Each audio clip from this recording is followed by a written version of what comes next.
On today's show, Laura Heywood Interviews the glorious Julia Murney. Welcome to Laura Heywood Interviews. I'm Laura Heywood. Julia Murney is sitting across from me, and my smile is about as wide as a football field. Not only is she just incredibly mega talented, but she's also so nice and so real and so open about her own journey. Yes, I'm going to say it, the Murney journey. Forgive me. That you cannot help falling in love with her. Julia grew up in New York, went to performing arts high school, spent 2 summers at a prestigious theater camp, got a degree in musical theater at Syracuse, and then she went to work. What I don't mean by that is that she immediately got cast in a Broadway show. What I do mean is she didn't see her training and degree as a ticket to anything. She was willing to keep doing the work, to be seen, to grow, to shine, and to become the Julia Murney we know today. This woman got her start in the Andrew Lippa cult hit The Wild Party off Broadway, made her Broadway debut in Lennon, and is a member of the prestigious Green Girl Sisterhood, meaning she's well known for playing one of the most iconic roles of all time, Elphaba in Wicked. She's also a devoted friend, a massive fan of musical theater, and the people who make it. She's wryly funny, but also no nonsense, tell it like it is conversationalist, and someone that I hugely look up to. Today is the 50th episode of Laura Heywood Interviews, and I just can't think of any better person to help me mark the occasion than the fabulous Julia Murney. My word. Welcome to Laura Heywood Interviews. Thank you that's a good intro. I'm glad you liked it. That's the bio one wants. Well, that is the bio that you earned. It's funny, people often are like, wow, amazing intro, thank you. And I go, like, all I did was list things you have actually accomplished. Well, I think it's also because when we have to write our own bios for a playbill or whatever, one, unless you're a huge star, you are usually given a word count. And they're wildly strict about it. Right. So you're trying to figure out how to put, and so you just end up listing things. And then the flip side of that is, like, for symphony jobs and things like that, they often want a very embellished, and it's a peeve of mine. I cannot bear it. The ones that are like, Susie McGillicuddy has been known as one of the greatest up and coming singers of her time. I'm like, shut up! Don't tell us what Susie McGill. Just tell me what she's done. But, like, they love that kind of embellishing, and I won't do it, right. And then they get mad. My favorite version of that is Will Swenson's bio. At least in one show I saw him and said he is married to the most talented woman in the world. Well, truth in advertising. I'm like, yeah, like, embellish it that way. Yeah, I remember when. By the way, that's Audra McDonald. Oh, for yes, anybody listening. yes. Formerly Audra Ann McDonald. Was she? She was. When she did Carousel, she was Audra Ann. And I don't know why. I've never properly asked her why the switcheroo. My first thought would be that means there was another Audra McDonald in the Union, but that can't. There's never been another Audra McDonald. But the other thing that could be possible is that maybe growing up she was Audra Ann. Well, I will also say, until I did the Wild Party, I had my middle initial, and my middle initial is still in my professional name. And is that because of a union thing? Nope, no. It was just my name, and I just like to use it and whatever. I had a moment where I was going to just, way before anything, like probably when I was in college or something, where I was going to change my name entirely because I thought Murney was such a weird name, and you can always say, like, Gurney with an M, but then you have to know how to spell Gurney, so it's not always helpful. And when we were doing Wild Party, everybody on, like, the creative side, one by one, the producers and everyone came to me and said they wanted me to get rid of the K. Kathleen is the because they thought it stopped the flow of my name, Julia K. Murney, and whatever. And I got to this point where, because I didn't care, it wasn't like I wasn't a junior, I wasn't right, and I was like, oh, we gotta take it. I don't care. Let's just fix the play. But so anyone who knows me prior to that show knows me with the K, and I did have lots of friends who'd be like, Julia K. And now every once in a while someone will call me that. I'm like, oh my gosh, you know the truth. Oh, that's so funny. Yeah. I actually, when I did some commercials right out of college, and I had headshots, with, like, my agent's name on them and my name, and I was Laura K. Heywood. What's your K? Catherine. Catherine, Kathleen. Yeah. There you go. And I just liked it. Yeah. I like the K Hay thing that happened. Oh, yeah. I mean, mine was more like my sister and I got to choose our middle names. Really? Yes. I've never heard of such a Yes, thing. weirdos. And it's fun. This is such a stupid story, but whatever. I chose initially Chris, Kris. My father's name is Chris, spelled the more traditional Chris. So it was like a nod. I mean, I think I was 9, maybe. And so it was a nod to him, but also it was a nod to Chris Monroe, which would be the character played by Cheryl Ladd on Charlie's Angels. Yes, everyone take it in, because that's what was going on. And then, so my sister's name is Caitlin. With a K?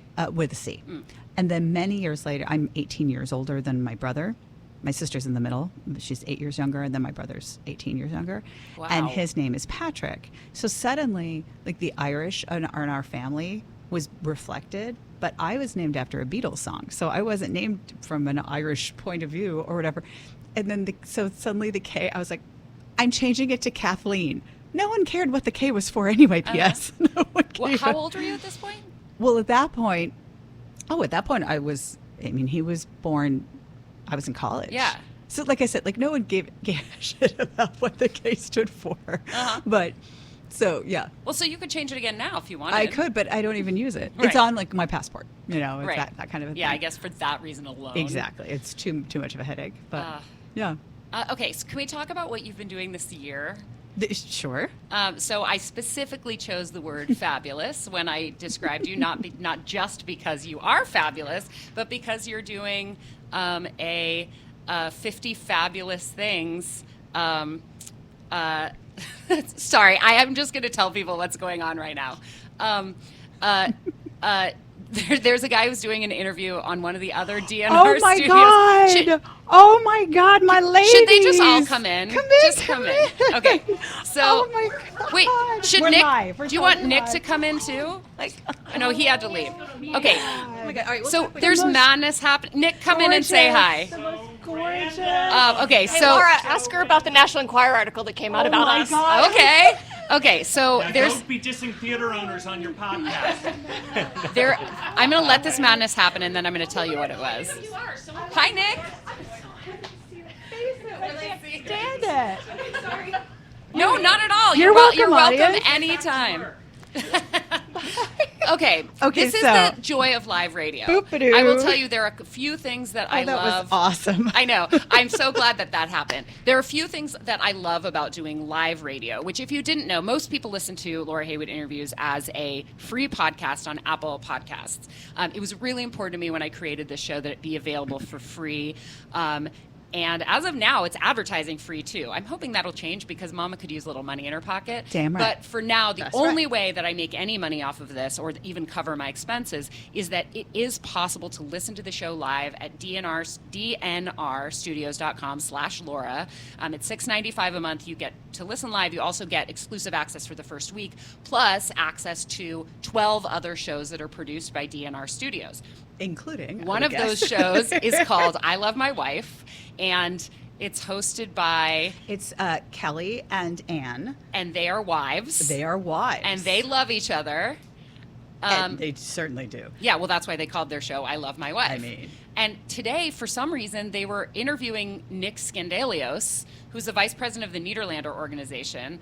Who knows why? Who won? I mean, I don't know. I don't know what he's promoting. I don't know when that interview is going to air. That's awesome. But I know Nick because he won the 2018 Tony Honor, which is like, it's a non-competitive Tony Award given to somebody who's just a pillar of the industry. And I actually worked on the 2018 Tonys as the video package supervisor, which meant that any award that required a, a little sort of flashback career history video, I was in charge of producing, writing, and overseeing the editing of. And so I dug into his history a lot to write and produce that video. And I saw him in there. And first of all, my first thought was, what's the guy he looks like? Mark It was like, is Cuban. that Mark Cuban? No, that guy's 15 years younger than Mark Yeah. Cuban. It's got to be Nick Scandalios. And you know him just because I don't know him. I mean, like I've like been in things that he's seen kind of a deal, but like I was shocked right now because he was waving at you through the window, and I just turned, and he waved, and he mouthed, "Hi, Julia." And I was like, oh, apparently he does know me. He lit up when he saw you. I didn't know. He was like, oh, but then my Kelly and gosh. Ann walked out of the room. And you didn't know that? No, we had no idea I had no idea that's who was interviewing him. How do you know them? I know them because once upon a time, Kelly had a different wife, another wonderful lady by the name of Rosie O'Donnell. And Kelly and Ro started a company that Kelly still runs called Our Family Vacations, letter R, Family Vacations. And it's primarily a gay and lesbian, although I believe the straights like me are welcome, and travel. And they did these cruises. And the first one that they did ever was made into an HBO documentary, and I'm on it, and Gavin Creel's on it, and Billy Porter's on it, and you should watch it. You would dig it with a shovel. You would totally dig it. And it was awesome. And I did 3 of those cruises, and that's how I got to know them.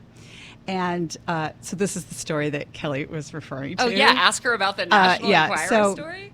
So in some interview during that time, Kelly was asked who her Broadway crushes were. And she said Gavin Creel and Julia Murney were her 2 Broadway crushes.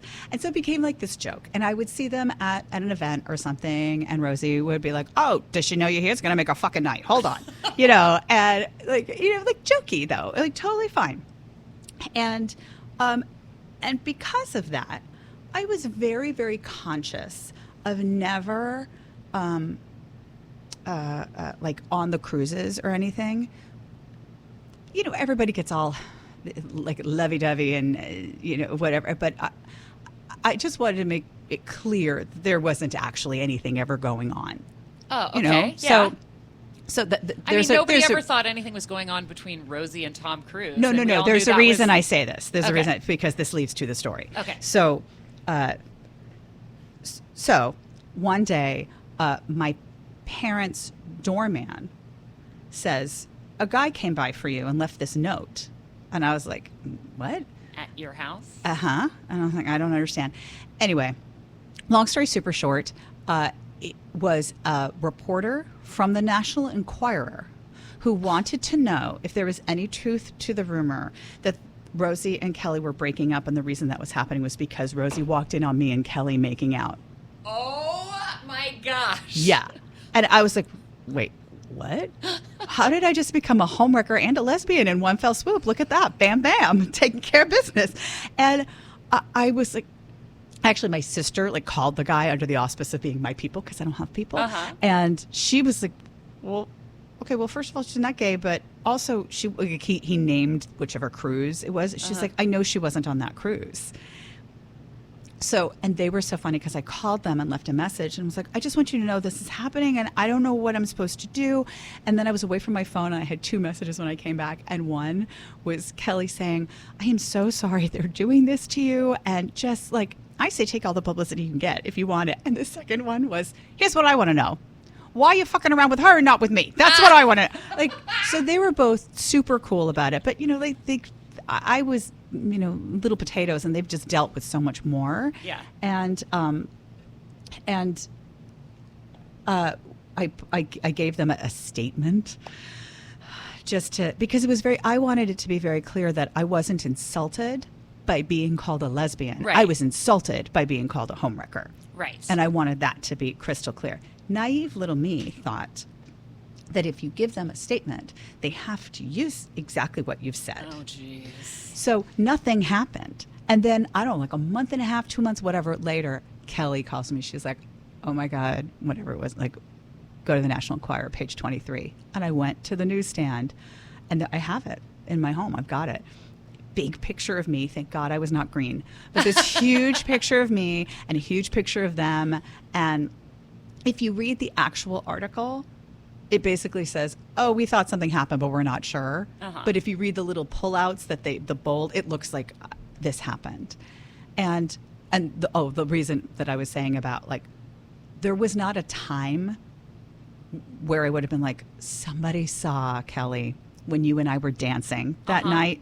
I made sure that everything was who knows why that got planted? Who knows? I have no idea. Is it framed in your house? I wanted to Because- frame it and put it in my bathroom. I just have never done it.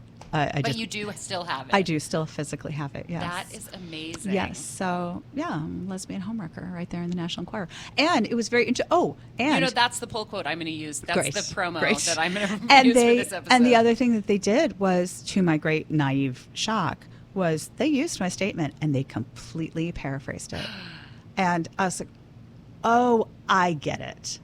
Okay, they count on the fact someone like me is not going to sue the National Enquirer. I cannot do that. So they just say whatever the hell they want. And So what did they say? Like, I'm insulted by the insinuation. No, I don't remember specifically, but it wasn't a direct quote, but it was put in quotes, which to me is not true. Right. But yeah, it was a fascinating sudden entryway into, oh, this is what people deal with, like people who are slandered or whatever, and let it go. Yeah. They let it go because it's not worth it. The millions of dollars it's going to cost. And as we now, as more of America perhaps now knows, that the Enquirer is really corrupt and disgusting, and they will lie about whatever they want to lie about. There, I said it. But it's it was fascinating. I mean, we all just laugh about it. It was never. Clearly, Yeah, when they it never came in, led to anything on our ends of beyond like, oh my God. Well, that I bet was you it. got. I mean, I don't know how many people in your circle like read the That's the National thing. Enquirer, especially Yeah. up to like. It's not like you're on the front page in every grocery store aisle, So like, how many people would even see that? Well, although like a little bit later, I think I was doing like Gypsy of the Year or Easter Bonnet, one of those, and I was standing in the wings. We were rehearsing, and my friend Aisha DeHaas just at one point she was like, "How are you doing with that newspaper thing, honey?" And I was like, "Oh my God, Aisha, I will kill you!" Like she just knew somehow and just decided to suddenly ask me. At least it wasn't right before you went on stage. Oh no, and it didn't. It like none of it. There were 10 minutes of me being like, "What do I do?" And then being like, "Oh, it doesn't matter. Yeah. It's not." Also because we all knew what the truth was, so there was no. Also, you got your picture like huge in a I- newspaper. but I don't care. I didn't care about that. It is. So this was in the Alphabet era. Maybe just post. It was definitely yeah. Because I know you've talked before about like how you loved, like that you felt really pretty in the green makeup. I did. But that like it would have been even like you in green makeup would have been like bad or like worse than a good picture of you. But if you'd been in that in between, I scrubbed as much as I could, Oh, but I'm still Jesus. tinged I green. look like I'm seasick. Yeah. No, that would not be. It was a nice picture. It was from some event, but kind of candid, whatever. like a stock photo. And I'm of- blonde because I was when I was blonde, but yeah, so that's Kelli and Ann. So they're part of the DNR Studios family. Amazing. And the other great thing that I love about doing this show live is that it is an amazing excuse to not edit because it was live. Sorry, That you're was getting live. what happened. And I feel like if this had been a pre-recorded interview or if this was the kind of podcast where, I did more than I needed and then came back and, like edited it together for continuity or whatever, we would have just stopped recording, had that little reunion, like multiple reunions happening at once. But I also love that because now maybe all the people who listen to you will also listen to Kelli and Ann. Yeah, they have a fantastic So I love my show. wife. Yeah. Yeah. Also, I always tell people that you don't have to listen live and or for the first week in order to support the show by officially subscribing. Like, it's sort of also like a Patreon kind of thing where, like, if you just want to help support me making this show and not losing money on it, like, going to DNR, it's actually dnrstudios.com/Laura. If you subscribe through that page, then I actually get a few bucks a month to keep making the show. There we And go. you get all of the other shows, including I Love My Wife and including Derek and Romaine, who are the creators of DNR Studios. It's named for them. We just So. worked it all out. I know. I actually can see Kelli and Ann a little bit. Oh, you can't? I can't and see them. I feel like it's just like the studios have a teeny, like one angle where you can see, and they're laughing so hard and looking this way Because they're probably talking about the National Enquirer. I mean, there's nothing that. or they're just talking about all of us running into each and other. then I forget that story happened. My memory is for shit. But like I forget that story happened, and then something will come up like, oh right, oh my God. It's just awesome. Okay, so we were about to start talking Yes. about your 50 fabulous things. Yes. And I feel like that reunion might qualify. It could. So you are very public on social media, which, by the way, my favorite place to follow you is Instagram. Thank you. I love Instagram. You're on Twitter, I don't but care. Yeah, your Twitter basically just links to Instagram posts. Yeah, for the I mean, most I part. do tweet, but I've been thinking of taking a step off of that because it's just it's a time suck. Yeah, it is. Frankly. Well, I would as a social media consultant, I would advise you don't get rid of it altogether. Just keep it linking to your Instagram, because then at least people who I guess I could do that and just I would just have to like delete it off of my devices. Yeah. Mm-hmm. So I'm not like I have a hard time if it's there dangling. I mean, I have friends.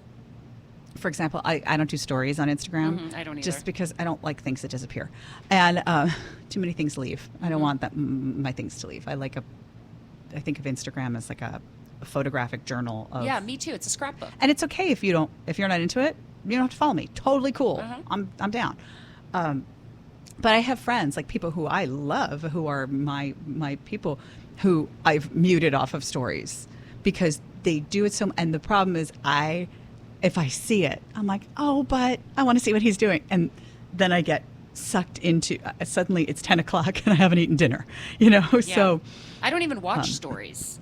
I mean, occasionally I will, or like if I'm crushing on someone, I definitely will. Yeah. But for the most part, I don't. And then people go like, you didn't come to my birthday party. And I'm like, I didn't know about it. And they're like, you follow me on Instagram. And I'm like, I know, but like. But just because you follow someone doesn't mean you actually catch everything. Right. You know. And they were like, I posted like 30 stories about it. Well, sorry. Well, P.S. That's too many stories about your birthday. Also, and if you really wanted me to come, like, text me. Yeah, a little- you don't even a little have to something, call something. me. It's not like I'm asking you to write a calligraphy invitation and have it sent over by a Pigeon. porter. Yeah. You know. But yeah, so 50 Fabulous Things was this thing that I turned 50 in January this past, and I definitely had a few people who were like, you shouldn't tell people. I'm like, F nobody you. cares. Like, really? Let's just get down to it. No one cares. And fun fact, I am 50, so I don't know what's the diff. Well, also, it's not. If people care, they care because Yeah. it's awesome. And I'm kind of like, oh no, I see. Like, I actually made it. I actually got here. Yeah, like, you're not right. everybody does. And you're still doing it. And I mean, just like living, just like being a human on this earth. And I didn't know what to do. I didn't really, I've never been married. And so I've never had that kind of a party for myself. And if someday I do get married, we'll figure out what that party is. Mm-hmm. But I wasn't interested in, I'd rather take the money that party would cost and travel multiple places. Yeah. And so, and I just one day was right before my actual birthday, which is January 14th, middle of the month. I was like, I know what I want. I want to do 50 fabulous things. And I feel like every year, technically, you could break down and I do 50 fabulous things. I get to do a lot of fabulous things. But I wanted to document it in a more hashtaggy proper way. Yeah. And just I feel like that forces you to be really conscious of it. Yeah. Because I don't know if I would guess that you're like me in the sense that a lot of the things that I do on a daily basis, like for work, would for any other person on the planet be a fabulous thing. Which is, and yes. because we're so close to it and like just really don't have the distance from it to acknowledge, like look around and go, oh my gosh, this is my life. And honestly, if I hashtagged every truly fabulous thing, I'd be done now. You know what I mean? I'd be done here in September, and because I would have hit it already. But these are like. So and some of them, when I made that, I got kidnapped by some friends for my 50th, and they like literally I was told drive uptown to my apartment, and then we got there and he was like, okay, give me the keys, and then they took over. And so it started with that, and because I wanted them to sort of be things that in general were, or initially I guess I thought of it as like really individual things that you don't see all the time or you don't do all the time.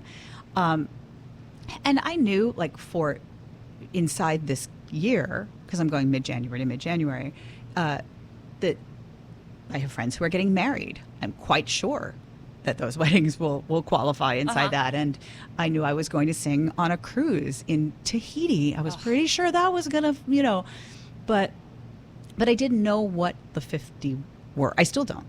I'm only at like 29 maybe. So you still have 2/3? I do, but I also not knew like there was a chunk of time I'm completely fine, but I had to get surgery earlier in the year, and so I knew I was going to be like out of commission.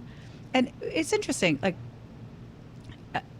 if I had wanted to get into it, I could have taken a picture of like the nurses. It'd been like, here's a fabulous thing, these, but that just didn't happen because I wasn't thinking of taking pictures at that point.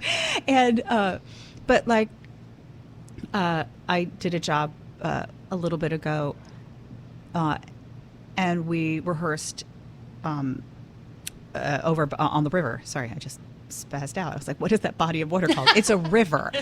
Wow. Is this on the Hudson River? It's going really well. No, on the East River. And there was a bench right on the water with this lovely view. And like doing the process was a little fraught, this particular project. And I found that bench day one, and I would sit on it, or I would go out during lunch and sit on it because it was nice. And then it became kind of a thing, like for me to go and sit on and meditate and breathe. And I included that as one of the things because this inanimate object that somebody placed there, because it looks pretty, because it's got a pretty view, helped me. And that was an unexpected thing. So I was like, I'm going to. It was the first inanimate object I've done, like people and places and events, but not like this. Well, and what I love about it is that some of these things are really like superhuman kind of things. Like, who gets to do that? And then there are others that are like, my really good friend took me for spaghetti carbonara, and it was fabulous. Yeah. And I think sometimes it's about looking closer at the little things as much as it is about like, I was in the third row for Lady Gaga. Right. Which is also, they're both pretty fabulous. Pretty cool. Yeah. And it's funny because I had a friend like months ago, we did something and she's like, is this going to be one of your fabulous things? Like she got very, and I was like, oh wait, is there a thing? Does anybody, I didn't know, because there are plenty of, again, if I think you should be taking applications. My, as you know, like my Instagram is basically made up of pictures of my dog, pictures of other dogs, and things that I do. But the dogs are kind of like but I do like you named your Instagram after your dog. I did. So do not look for Julia Murney on I mean, I think if Instagram. you do, it comes up, but yeah. But it's Pepamama. Peppa Mama. Her name is Pepper, spelled like the spice, but for whatever reason, I don't remember why, it's Peppa Mama.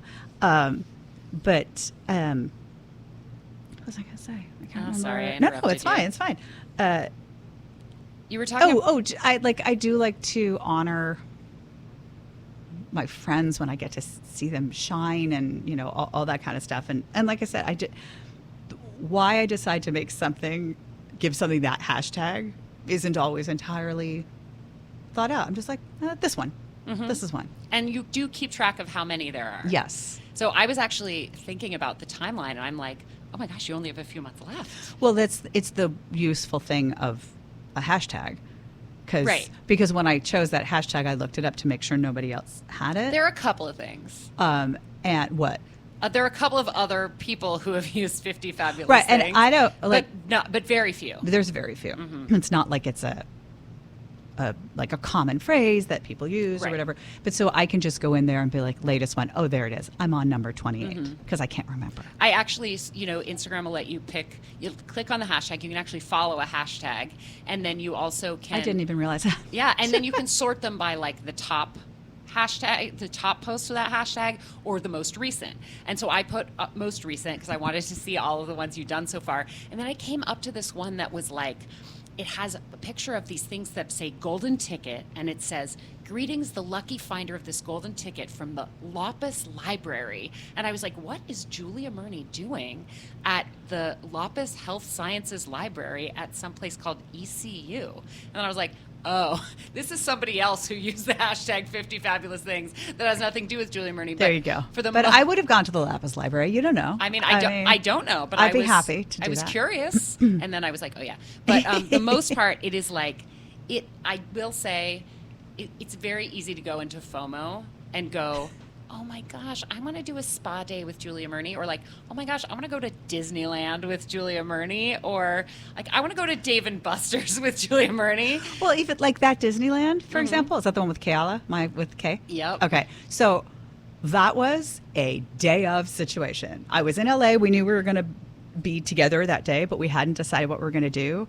And she had mentioned Disney because she is a Disney lover. Lover. She knows all the things. And I was a little bit like, oh, it's such a day. Like, that's an event.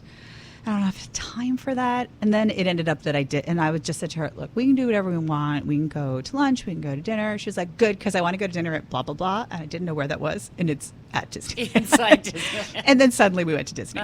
And it was such a, I got to be with my friend and then have that adventure too. I am obsessed with Disney also. I've gone to Disney parks 3 times in the last year. I went for that was what I did for my 40th birthday. And that was my one fabulous thing. Which one did you? Anaheim. Mm-hmm. I grew up in Northern California, so my Disney is Disneyland. It's not like it was in the backyard. I couldn't decide day of. But when we did go, we would drive the 6 hours. And when I was in 4th and 5th grade, however old, 8 and 9, I guess, 9, 10, we lived in LA. Oh. And we would go to a lot. That was more of like you could just pop your kids off and... Right. Yeah. And so, wait, yeah. Not an 8 or 9-year-old. Yeah. Really? Yeah. Oh. I mean, my mom was there too, but she would sit with my little sister, like at the carousel, and me and my friends would run around. Oh, yeah, I get it. I thought you meant she'd just drop you off and be no, like, sorry. see you I in wasn't 10 being hours. clear. Sorry. But understand, it was before cell phones, and there was no way to keep tabs. Yeah. And my gosh, the way Disney has changed.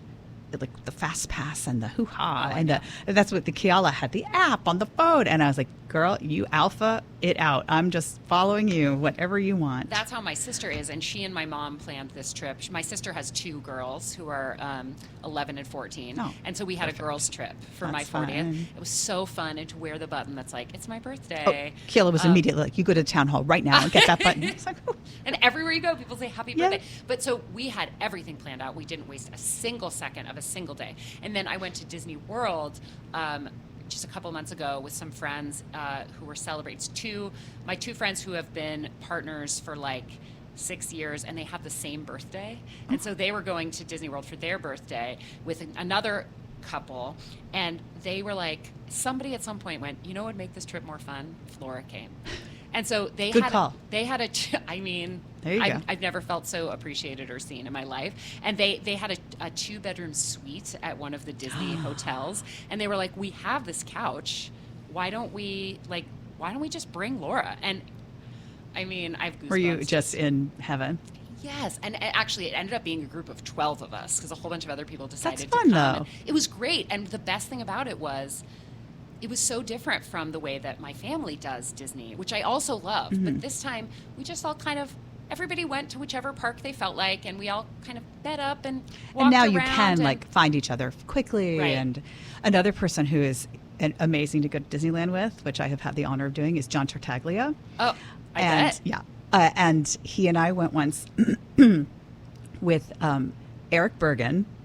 Eric? Yeah, and Eric Bergen was a guest on Laura Heywood So Interviews. Eric when he was doing and Matrix. John and a gentleman called Christopher were doing a play in Los Angeles, and I was out there, and we decided to go to LA.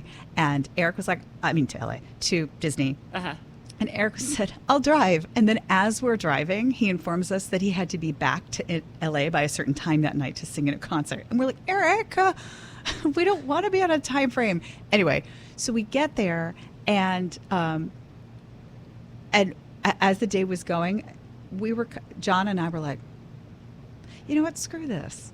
And we said, you guys, you can totally leave whenever you need to leave. We took a cab back to LA. Oh my gosh. And Anaheim, we talk about it as if it's in LA, but no, it's not. It is far. But we were just like this is silly. We don't get to come here all the time. So we're going to just do it. And no harm, no foul, not mad at y'all.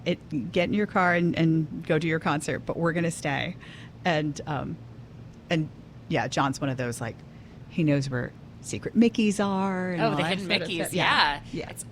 I feel like I could do a whole podcast just on talking to people about Disneyland. I hear and like Disney. one of the coolest is the the one in Tokyo. Oh. Yeah, I hear that one's amazing. I went to Hong Kong Disneyland. Really? And it's very much like Anaheim, but it's smaller. So you can do everything in one day. So you can spend one day basically doing the fast pass thing, although I don't remember if they actually have fast passes, but like you can do every single ride, and then you go a second day and you just look at the windows in Main Street, you know, and it's awesome. And so that ends the Disney portion. Yes, I call all of them Disneyland, and I have a friend who works for the Walt Disney Company, and he is very strict about what we call them. Like, I went to Orlando with him, and I called it the happiest place on earth, and he was like, no, Anaheim is the happiest place on earth. Orlando is the most magical place on earth. Interesting. Okay. And it's not Disney World, it's Walt Disney World. And, like, I guess these are things that you learn when you work there. I know I had a friend who worked at a Disney store, and if you go into a Disney store and you go up to someone and you say, hi there, Laura, what's your last name? They're, at least back then, I don't know if it's still, they were trained to say, oh, here at Disney, we're on a first name basis. Oh, really? They don't share their last name. And you don't point. If someone I know asks, that. pointing is rude. 2 fingers or an open hand policy. I've been there enough to know that one. Yeah. I think I'm going to end up retiring to Disney, probably in Anaheim because it's closer to my family. And by retiring, I mean I could probably pick up and go like next week if I get say too rock tired of on. this. Like there's this job that I feel like I am made for, which is a celebrity tour guide or VIP tour guide. Absolutely. Because my life before Broadway Girl, I was a radio host in like the sports media world. But then I became a celebrity talent booker for SiriusXM for 5 years. And my job title is actually Senior Director of Talent and Industry Relations. And so I'm like good at being around famous and like VIP people while I can like make them feel like I know they're special without being like, oh my God, you know, like, so I also just, when I love something, I love it so hard that I will be just as excited. I'm glad you appreciate it because I totally appreciate sometimes it's a little bit much. Look, people should be so lucky as to have a passion for anything. And my passion you have is a just passion for multiple things. Yeah, well, my passion really is for passion. Yeah. I'm actually wearing a T-shirt today that says "Professional Fangirl," and I think that I'm like a fan of fandom. I'm an enthusiast of enthusiasm. That's like I'm an enthusiast of, like in the world of being an actor. It's hard. It's really hard and weird, and can be wildly disappointing and devastating and wonderful and all of those things. And to me, like the core is as long as I can still go to see shows and be enchanted. Whether or not that means I continue to do it, I don't know. But like what I don't want is to go to shows and be like, ugh. There are shows I go to that I don't enjoy. Let's be clear. But that said, I can almost always find something inside of it, especially if I know people in it. Sure. I can still revel. I was just telling this to somebody. I get very emotional when I went to see Motown.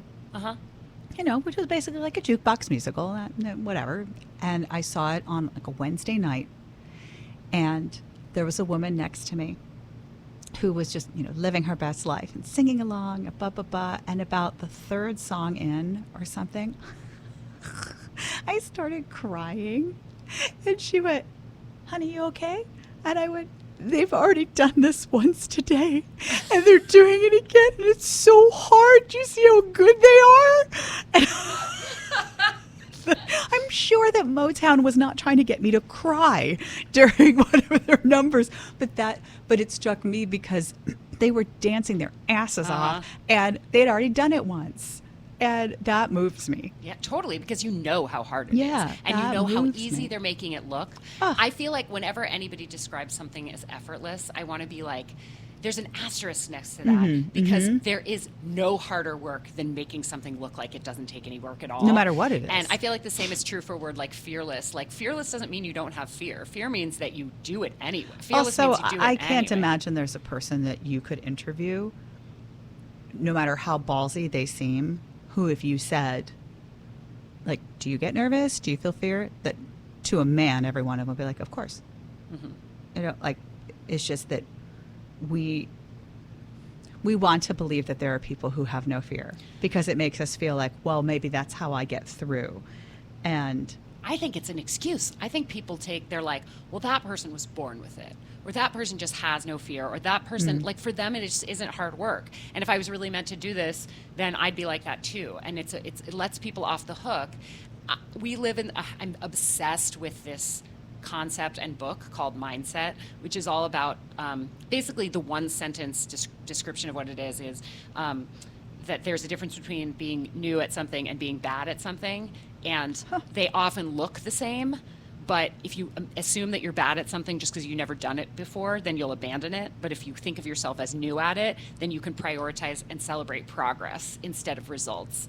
And it has totally changed my life. It makes me excited about taking risks. I go into things that I am quote unquote bad at that I've never tried before, and I go like, I'm new at this. Like, I'm gonna learn this. And I think that when you talk about something, a performance in particular, or like an athletic skill, and you call it effortless, it sells short the work that people have done to get there. oh my gosh, the amount of work is, I mean, the amount of physical work and the amount of mental work. Like, it's not even work that can be quantified necessarily. And it's, it is, and then by we I mean me, but also a lot of my friends,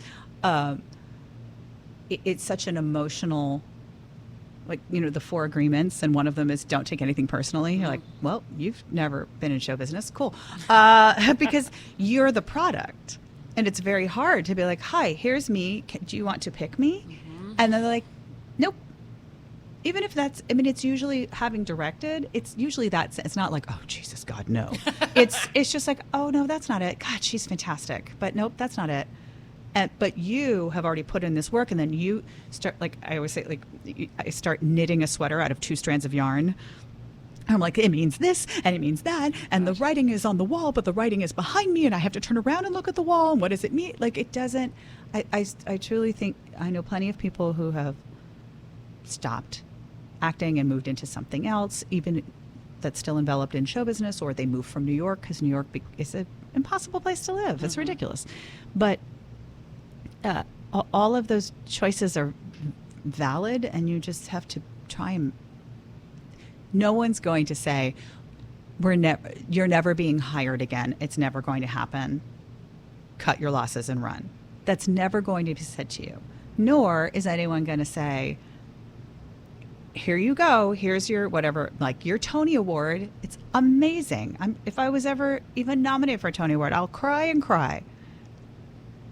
Even if you get one, it doesn't. It means everything and nothing. Let's just say that. I've known people who have gotten them and then fallen into like a pit of despair because suddenly they have everything they ever worked for. It's and what you now think what? you want. Yeah. Well, I always say when I teach, which is usually like college kids, and I'll say, listen, I know that you guys think that you're going to die if you are never in a Broadway show, and I'm here to tell you that you are going to die. And yet, the death certificate is not going to say, well, she was never Glinda. Like, it's not going to say that. That will not be the cause of death. Right. It just won't. I love that. And as great as it is, and it's super fun, and as much as I would certainly happily do it again, and not that show, but like, let's be clear, but you know, like a Broadway show or whatever, sure. But there are so many elements, even talented athletes. You know, there are talented athletes who, for whatever, like, get that one nagging injury, and they can't come back from it, and they should have been an Olympian. They should have been, you know, whatever. And sometimes shit just happens, and you have to figure out a way to take everything you've learned from your sport, your craft, your whatever it is, and siphon it into something new that you can do, whether that's helping someone else. Those do are my that. favorite TED Talks, are people who were supposed to be star athletes and then got injured and took what they knew from that world and made it into something else. Yeah, it's tricky to know. And actually, you know, this is sort of a weird transition, but I feel like you gave me a perfect cue, which is the idea of taking something you thought was going to be one thing and turning it into something else, which is, we end every show by talking about a charity. And you have brought to my attention, I just got goosebumps preparing to talk about this incredible organization called Liberty United, which takes something that I feel like is really ugly in our world and makes it into something beautiful. Will you tell me a little bit and tell us a little bit about Liberty United? My friend Peter, who is married to my friend Cara Buono, who I've known for a very long time, who is a wonderful actress who's on Stranger Things. She's one of the moms on Stranger Heard of Things. it. And Peter, back in the day when you would go into Starbucks and you would buy a bottle of water, it was Ethos Water. Yeah, was is the that company. no longer? I don't know, but that was Peter's company. Oh, okay. And he's just no longer part of it. Got it. But Ethos may still exist. And it was a whole thing where, like, the sales of the bottles of water would help to get wells and water sources for African countries and that kind of stuff. So Peter's like this philanthropist extraordinaire. And Liberty United is a thing that he began where they take it. I believe it also, I mean, to be fair, one should go to the website because I'm going to misspeak, I'm sure. LibertyUnited.com. I'm going to misspeak, but I think it started in Africa and then they crossed it over to here, basically where they took reclaimed ammunition and weapons and turned them into jewelry. It's incredible. To be sold for the money to then go back into getting more ammunition and weapons off the streets. So here's what the description on the website Yes. actually says. We transform illegal guns and ammunition provided by police into handcrafted jewelry and accessories. For each purchase at LibertyUnited.com, a teen gets a gun violence prevention training and a Liberty United piece upon completing the program. Every purchase that you make at a Liberty United product helps educate and protect an at-risk child from gun violence. And that's the part where it's now come over to this, it's all states related, and it started like very, very. If you go on the website, some of the jewelry is very high end. Oh yeah. But they also have, there is a line in there where it's more affordable as well. It's not Target affordable, but it's more. And I think the pieces are really beautiful and interesting, the designs, and I think what it does is astounding. And I feel like this world feels like such a garbage fire 3/4 of the time. And it feels overwhelming. And it feels like, well, what can I possibly do? There's nothing that I can do as one person to make a difference. But I know that Peter does. Yeah. But I don't think that the pressure has to be, I have to make a difference like Peter does. Right. Maybe you just buy one of the pieces. It's okay. Like, do what you can. And maybe your friend chooses to, whatever, not eat meat because of the environmental, and I still choose to eat meat, but I use metal straws. Like, you just, We all do I'm just what we doing can do. what I can. I don't think you can beat the hell out of yourself. I think you have to do something.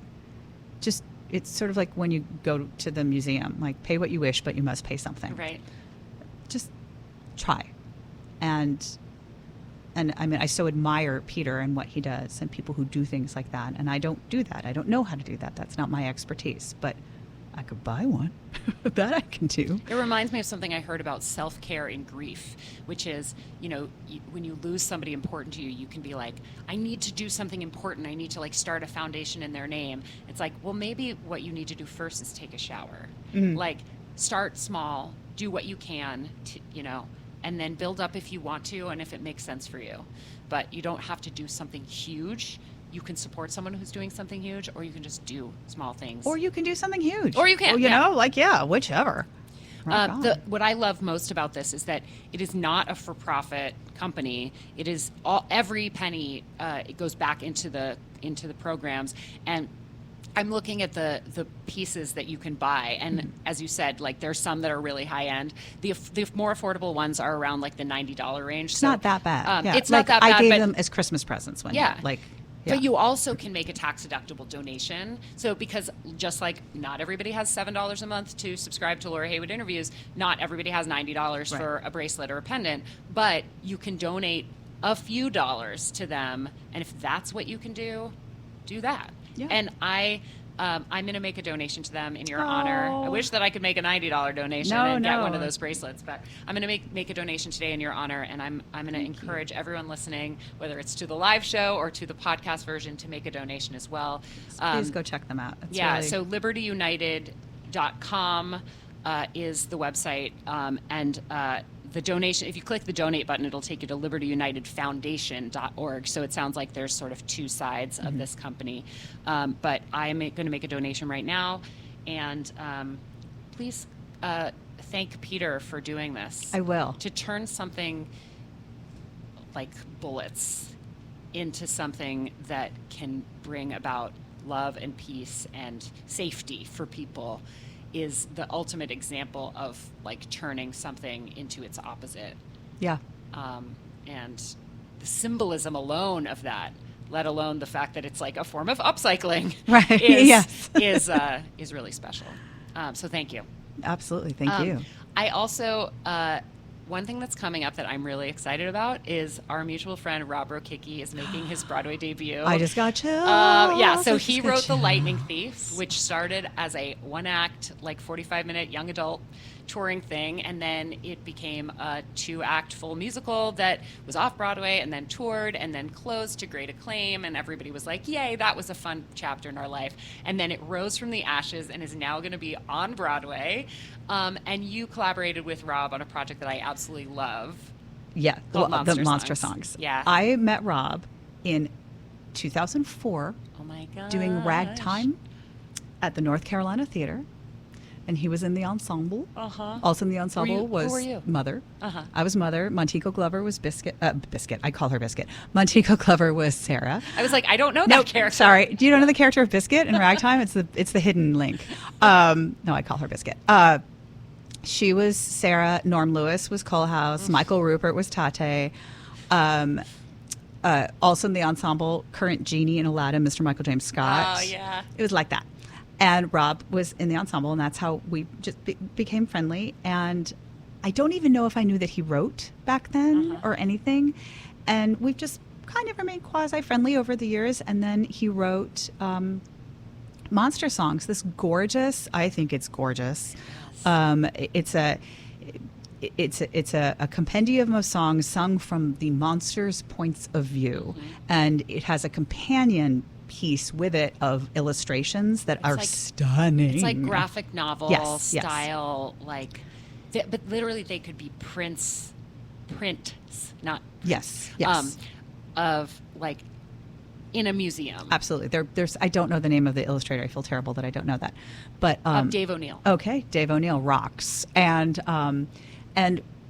Rob, all of these songs, like there's a mummy, there's a witch, there's a ghost, there's a doppelganger, but all the songs are so different and so like unto themselves, and I love them. And we made an album of it, and we're actually doing an evening of it at 54 Below. Yeah, I'll be there. The 29th, I want to say. Sounds, But I you mean, have to 54below.com. Yeah, double double check. check. I don't have that in front of me. We are actually coming up at time. But then here are The Lightning Thief. Go see The Lightning Thief on Broadway. So go see The Lightning Thief. And we're actually going to close out the show. I have special permission from Rob Rokicki to play Julia Murney's interpretation of, or I guess world premiere recording of. It's not even an interpretation. It's like It's mine, damn it, it's the mine. canon. This is the original recording of Rob Rokicki's Hell Hath No Fury featuring the fabulous Julia Murney. Thank you, Miss Laura.